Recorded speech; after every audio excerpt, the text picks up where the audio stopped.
So, there's a new UFO series for the History Channel. No, not another episode of Ancient Aliens. This is a series called Project Blue Book, which is based on the real investigation of UFOs by the Air Force from 1952 to 1970 or 69, thereabouts. It stars Aidan Gillen, that's Littlefinger from Game of Thrones fame, as astronomer J. Allen Hynek. Now, with all adaptations of history, there's going to be some dramatic license to make a show entertaining. So oftentimes the truth has to take a back seat, or more times than not, get out of the car. I suspect that's what we're going to get here, because, you know, debunking myths is just not as sexy as aliens from outer space. Now, a failing grade in history doesn't mean a failing grade in producing a good show. Right off the bat, the show looks great. There's quality work evident in the scenery that really captures the period that it's set in. The acting is good, and of course, Gillen is a solid performer. I just hope he's not wasted here. There were some formulaic scenes involving Hynek and the Air Force officer trying to out-alpha male each other, but it wasn't so corny that it ruined the show. There's some action elements involving Hynek where they test out a theory in an airplane and it crashes. I don't know. Did that really happen, or some event that's similar to it? He gets chased in his car by what appears to be a mysterious figure, you know, the Men in Black.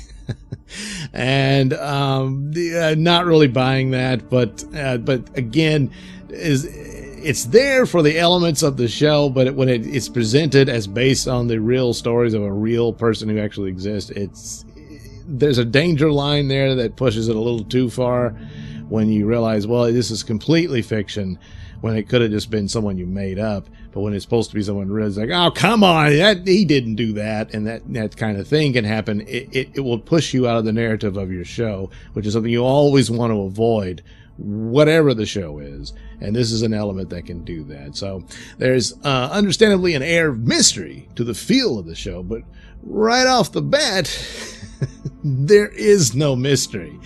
It's clear the aliens are the culprit, rather than, oh, it's all Cold War paranoia, which is there, obviously, but the idea that that's the whole outcome of it, and misunderstanding what you're seeing, whether it's the moon or Venus or swamp gas and stuff like that. And then that ends up being the whole conclusion. No. There's aliens in this thing right off the bat. So all the elements of the UFO conspiracy lore is very present. Majestic 12 is there, and that was the mysterious organization that was supposedly founded by President Truman to maintain control over this whole thing concerning aliens and stuff. Largely out of the belief that humanity can't handle the truth. They figured they'd learned their lesson from the War of the Worlds broadcast of Orson Welles and said, see, they'll panic. And this has to be the justification of keeping everything secret and put out misleading stories to throw them off the scent and that sort of thing. So they're presented here as orchestrating Blue Book as a means to throw people off the truth, and they've hired Hynek to lend credence to an ultimate report that would state there's really nothing to UFOs. It's all, you know, lights in the sky from Venus and the moon and that sort of thing. At one point, the show appears to go off on a tangent with Hynek's wife, and she goes shopping and she meets this mysterious blonde, and at first it almost appears that this woman is romantically interested in her. And I'm like, oh, I never heard this story before. But no, it turns out she's a spy to keep tabs on Hynek's family. Now, I'm sure, again, some dramatic license here for this scene, but it's a reasonable conclusion there might have been some amount of spying on Hynek's family, especially during the Cold War paranoia days. And to make sure we don't have a commie on the payroll here, because, you know, with the atomic bomb getting stolen and all that sort of thing, it's certainly understandable they would keep tabs on his family and whatnot to make sure of who it is they're dealing with. But of course, it'll probably have more action into this as the series goes forward. concerning this woman who's spying on his wife. So we'll see as the show progresses if I want to stick with it.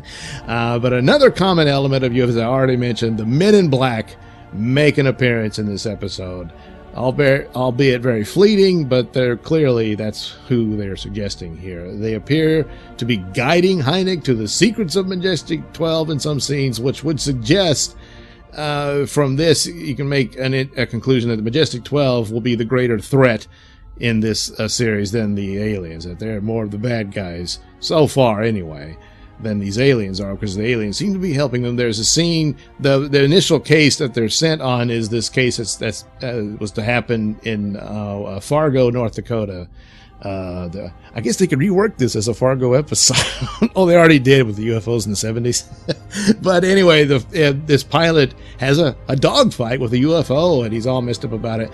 And there's this business where he suspects the aliens were trying to communicate with him through the use of a song to warn him that he was in some sort of danger. And so when this song played, he knew he was in some kind of trouble. So it keeps playing throughout, and they keep running into it, and it seems to suggest that, oh, maybe Hynek himself is in trouble, and that's why he keeps hearing the song and that sort of thing. It doesn't go much further than that, but I don't know if it'll be a recurring thing later, but, well, we'll just have to see.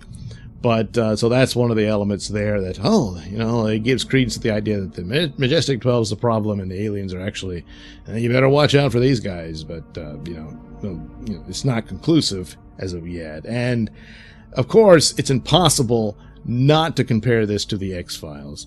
And now, granted, the X-Files took a lot of inspiration from real-life events like Blue Book, but copying X-Files could be a problem. X-Files was a creature of its time. And to just do this period piece version of X-Files would just be seen as nothing but that.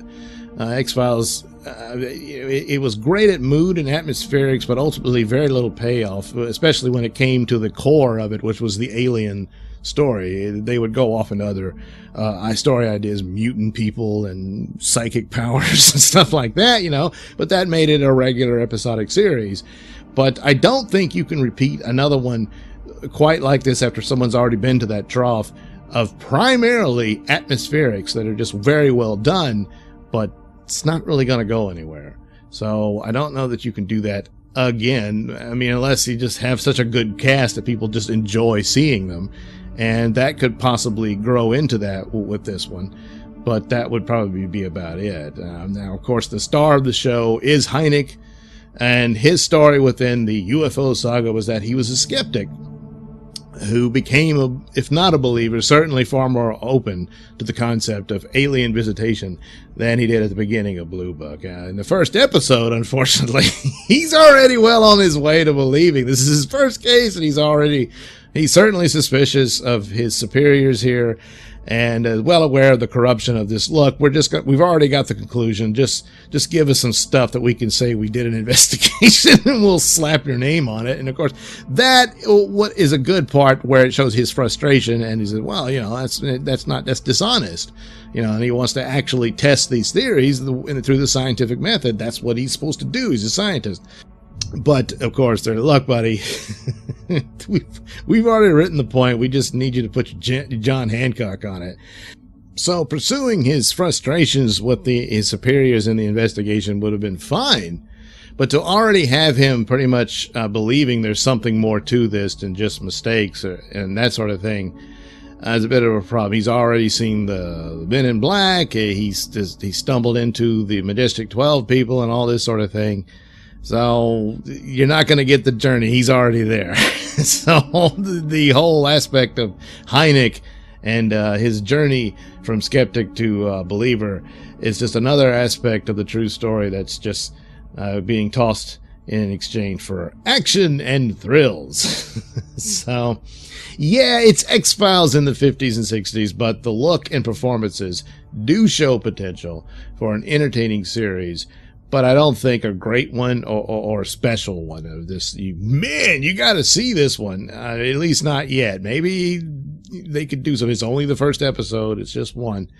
And but the performances are good. The look of it's good. There's some intriguing nature of it. But that's about it so far.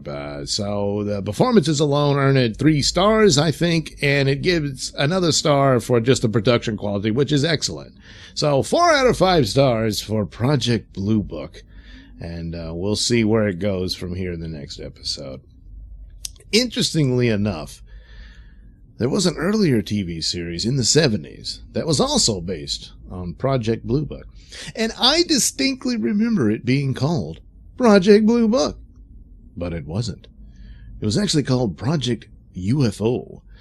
Some have said it was renamed Project Blue Book in markets overseas, and maybe it was, I don't know, but that wouldn't explain my memory of it. It appears I've just encountered the Mandela effect. Weird, huh?